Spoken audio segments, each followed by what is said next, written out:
Hello students. आज हम बात करते हैं lesson number 4 stack and Q.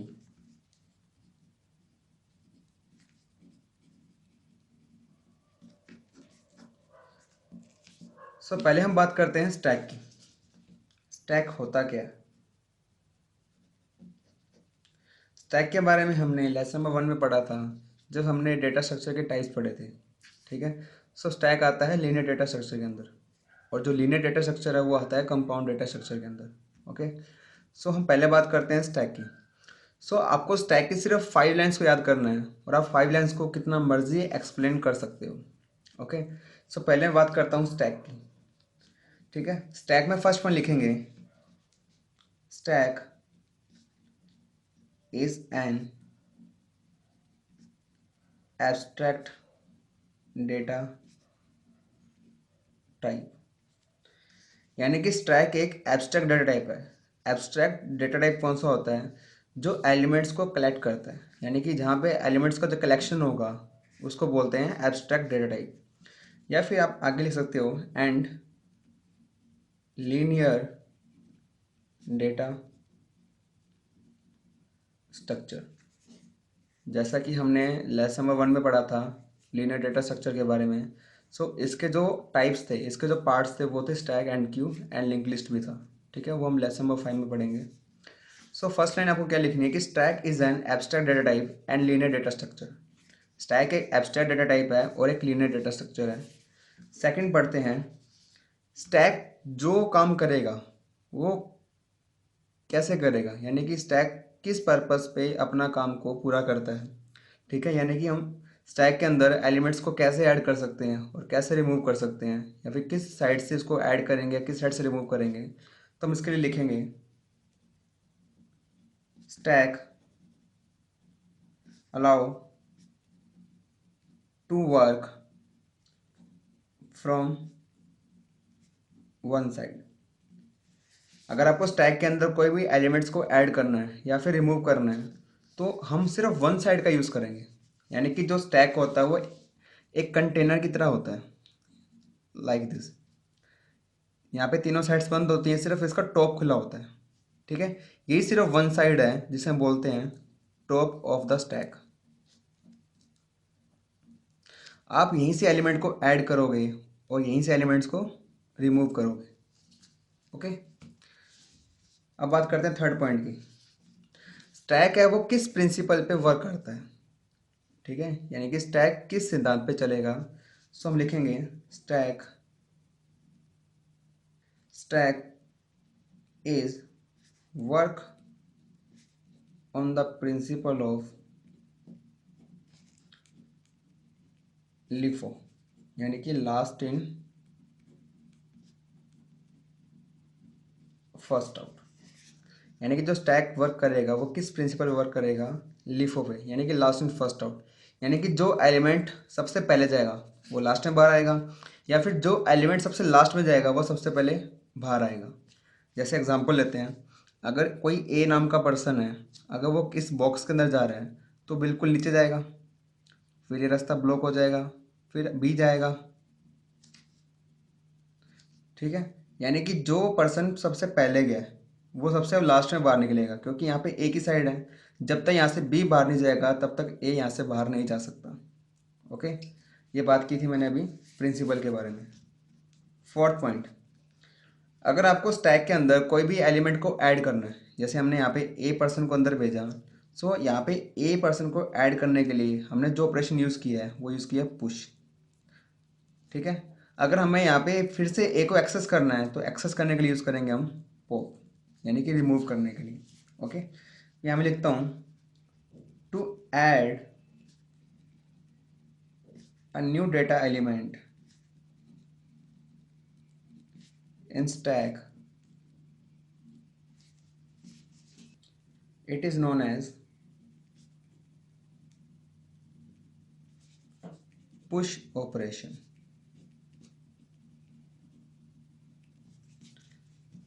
Fifth point लिखते हैं to remove an existing data element from stack, it is known as pop operation. अगर आप किसी एलिमेंट को स्टैक से रिमूव करना चाहते हो या उसको प्रोसेस करना चाहते हो तो वो ऑपरेशन कहलाता है पॉप ऑपरेशन। ठीक है, ऐड करने के लिए पुश ऑपरेशन और रिमूव करने के लिए पॉप ऑपरेशन। अगर आप इस 5 पॉइंट्स को याद कर लेते हो तो आप स्टैक को कितना भी बड़ा एक्सप्लेन कर सकते हो। ओके, सो अगर इसकी बात करें एग्जांपल की, मैं एग्जांपल लेता हूँ पाइल ऑफ प्लेट्स, यानी कि जो प्लेट्स का ढेर होता है, यानी पहले फर्स्ट प्लेट, फिर सेकंड, फिर थर्ड, फिर फोर्थ, फिर फिफ्थ। अगर आप ऐसे वन वन करके प्लेट्स लगाते हो, लेकिन आप जो लास्ट प्लेट लगाओगे ऊपर, आप सबसे पहले उसी को उठाओगे, तो वो एक स्टैक की फॉर्म में। ओके, ये बात की थी मैंने अभी स्टैक की। ठीक है, अब बात करते हैं स्टैक ऑपरेशन के बारे में। सो स्टैक के 5 ऑपरेशन होते हैं। फर्स्ट आता है पुश, सेकंड आएगा पॉप, थर्ड आता है पीक, फोर्थ आएगा इज फुल एंड फिफ्थ आता है इज एम्प्टी।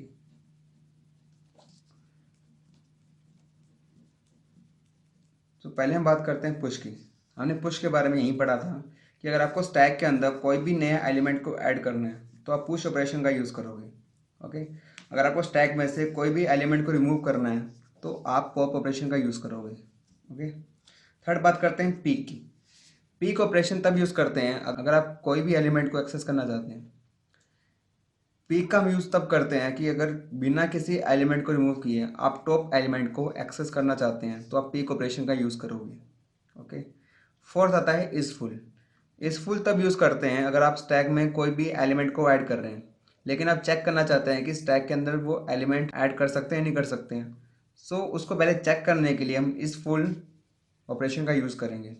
फिफ्थ आता है इज एम्प्टी ऑपरेशन का यूज़ तब करते हैं कि अगर आप स्टैक से एलिमेंट्स को रिमूव कर रहे हो और आप चेक करना चाहते हो कि वो स्टैक अभी तक खाली हुआ है या नहीं, उसको चेक करने के लिए इज एम्प्टी का यूज़ करते हैं। अब बात करते हैं कि स्टैक को प्रोग्राम के अंदर कैसे इम्प्लीमेंट कर सकते हैं, यानी कि किसके थ्रू स्टैक को इम्प्लीमेंट किया जाता है। सो स्टैक को इम्प्लीमेंट करने के लिए हम 4 जगह यूज़ कर सकते हैं। फर्स्ट आता है array, second structure, third pointer and fourth link list. यानी कि एक स्टैक को इम्प्लीमेंट करने के लिए एरे, स्ट्रक्चर, पॉइंटर और लिंक लिस्ट का यूज़ करते हैं। तो यहाँ मैं लिखता हूँ stack can be implemented through array, structure, pointer and link list. Second बात करते हैं कि जो एरे का साइज होता है वो किस तरीके का होता है, फिक्स्ड होता है, डायनामिक होता है। सो स्टैक का जो साइज होता है वो दोनों होता है, साइज फिक्स भी होता है और डायनामिक भी होता है। तो यहाँ मैं लिखता हूँ stack can be of fixed and dynamic size both. ठीक है, अगर आपको स्टैक का साइज फिक्स रखना है तो हम इस कंडीशन के अंदर हम एरे का यूज करेंगे, यानी कि we are implementing stack here by using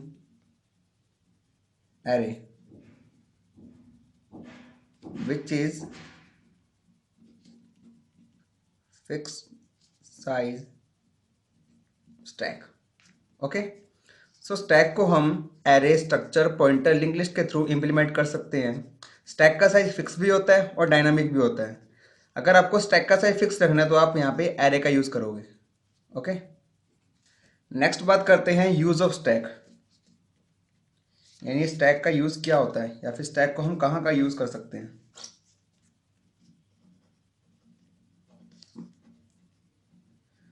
so stack को हम 3 तरीके से यूज़ कर सकते हैं। फर्स्ट आता है नोटेशन, जिसको हम बोलते हैं अर्थमेटिक एक्सप्रेशन इवैल्यूएशन। ठीक है। सेकंड हम बात करते हैं बैक ट्रैकिंग।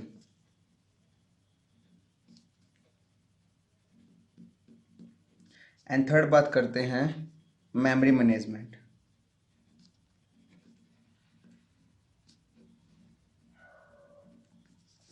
ठीक है।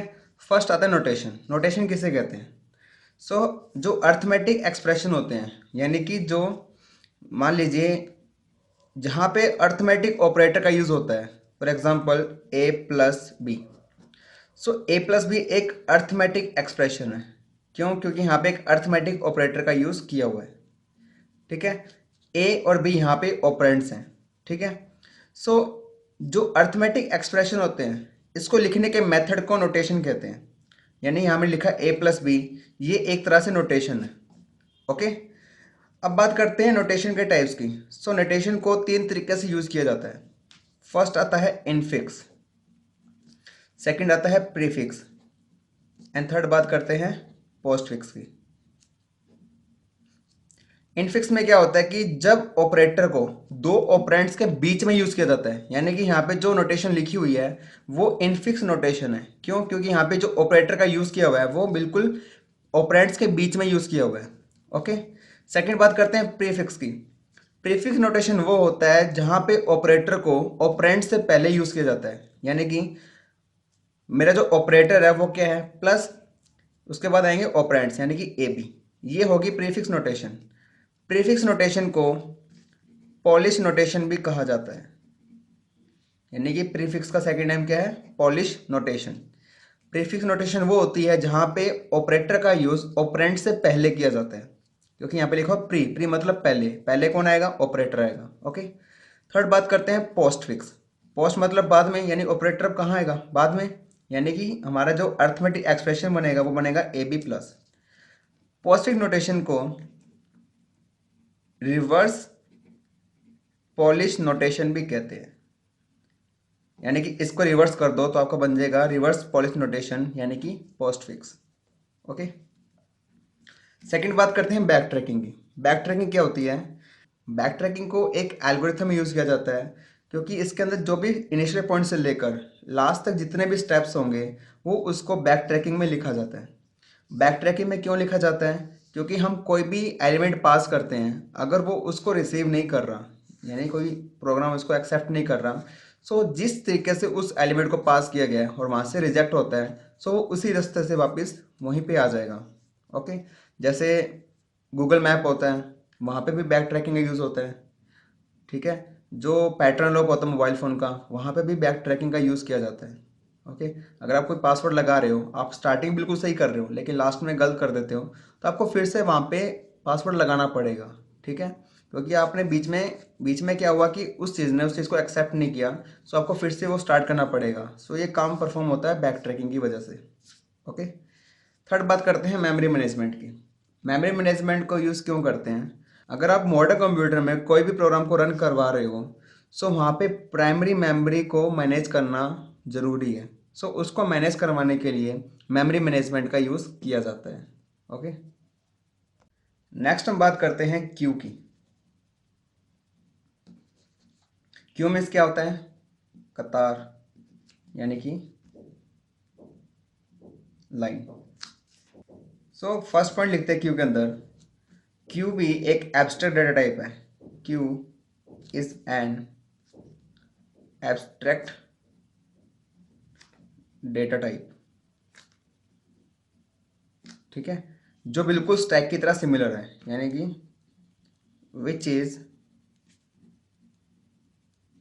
Similar to stack. ठीक है। या वो भी लिख सकते हो कि queue is an abstract data type and linear data structure, क्योंकि बिल्कुल स्टैक की तरह सिमिलर ही हो। ठीक है। अब इसमें डिफरेंट क्या है? इसके जो ऑपरेशन होंगे वो स्टैक से बिल्कुल अपोजिट होंगे। क्यों? क्योंकि क्यू क्या होता है? क्यू एक लाइन होती है। मान लीजिए यहाँ पे थिएटर का टिकट बॉक्स है जहाँ पे आप टिकट्स परचेज करोगे। जो पर्सन लाइन में पहले लगा होगा वो सबसे पहले एग्जिट हो जाएगा। लेकिन स्टैक में उल्टा था कि जो पर्सन पहले जाएगा वो लास्ट में आएगा। लेकिन क्यू में क्या होता है कि जो इंसान पहले जाएगा वो पहले ही बाहर आ जाएगा। ठीक है, यानी कि क्यू के अंदर टू साइड्स होती हैं। ठीक है, फर्स्ट को बोलते हैं हम फ्रंट एंड इसको बोलेंगे हम रियर। ठीक है, क्यू के अंदर जो भी एलिमेंट्स ऐड होंगे वो रियर से होंगे और जो डिलीट होंगे वो फ्रंट से होंगे। ओके, क्यू के अंदर एलिमेंट्स को ऐड करने के लिए यूज करते हैं एन क्यू एंड डिलीट करने के लिए यूज करते हैं डी क्यू। रियर के अंदर एन क्यू ऑपरेशन का यूज होगा और फ्रंट के अंदर डी क्यू ऑपरेशन का यूज होता है। क्यों? क्योंकि हमारे जो भी एलिमेंट्स होंगे वो रियर से इंसर्ट होते हैं, यानी कि ऐड कर रहे हैं। तो ऐड करने के लिए ऑपरेशन यूज करोगे एन क्यू एंड डिलीट करने के लिए यूज करोगे आप डी क्यू। ओके, क्यू जिस प्रिंसिपल पे वर्क करेगा उसको हम बोलते हैं हम फीफो, यानी कि फर्स्ट इन फर्स्ट आउट। यानी कि जो पर्सन सबसे पहले खड़ा होगा वो सबसे पहले बाहर आ जाएगा। सो इसलिए क्यू के अंदर फीफो प्रिंसिपल का यूज किया जाता है। ठीक है, सो स्टैक और क्यू में ज़्यादा डिफरेंस नहीं है। सिर्फ डिफरेंस ये है कि स्टैक में सिर्फ एक ही साइड होती है जहाँ से एलिमेंट्स को ऐड किया जाता है और वहीं से एलिमेंट को रिमूव किया जाता है। लेकिन क्यू के अंदर टू साइड्स होती हैं, एक होता है रियर, एक होता है फ्रंट। रियर से एलिमेंट्स को ऐड किया जाता है और फ्रंट से एलिमेंट्स को डिलीट किया जाता है। ठीक है, स्टैक के अंदर लिफो प्रोसेस को यूज़ किया जाता है लेकिन क्यू के अंदर फीफो प्रोसेस को यूज़ किया जाता है। ठीक है, जैसे मैंने उसमें 5 लाइन्स लिखी थी, आप वैसे ही 5 लाइन्स यहाँ पे बना के लिख सकते हो और आप उसको एक्सप्लेन कर सकते हो। ठीक है, जिस तरीके से स्टैक के अंदर भी 5 ऑपरेशन को यूज़ किए थे वैसे ही क्यू के अंदर भी 5 ऑपरेशन को यूज़ करते हैं। सो फर्स्ट आता है enqueue, second dequeue, third peek, fourth is full and last fifth is empty। So stack में जो पुश पॉप थे वो उसके प्राइमरी या फिर उसके बेसिक ऑपरेशन थे। वैसे ही क्यू के दो ऑपरेशन है, बेसिक एन क्यू और डी क्यू। ठीक है, लेकिन बाकी के जो 3 ऑपरेशन हैं जो स्टैक एंड क्यू का स्टेटस बताते हैं। ठीक है, स्टेटस निकालने के लिए 3 ऑपरेशन को यूज़ करते हैं, लेकिन इनके जो बेसिक हैं, जो इनके मतलब प्राइमरी ऑपरेशंस होंगे वो स्टार्टिंग के 2 होंगे। स्टैक के अंदर पुश और पॉप होगा और क्यू के अंदर एन क्यू डी क्यू होगा। ओके, सो ये था आपका 4th चैप्टर। ठीक है, कल हम बात करते हैं lesson number 5th link list के बारे में। सो मिलते हैं नेक्स्ट वीडियो में, तब तक के लिए बाय बाय।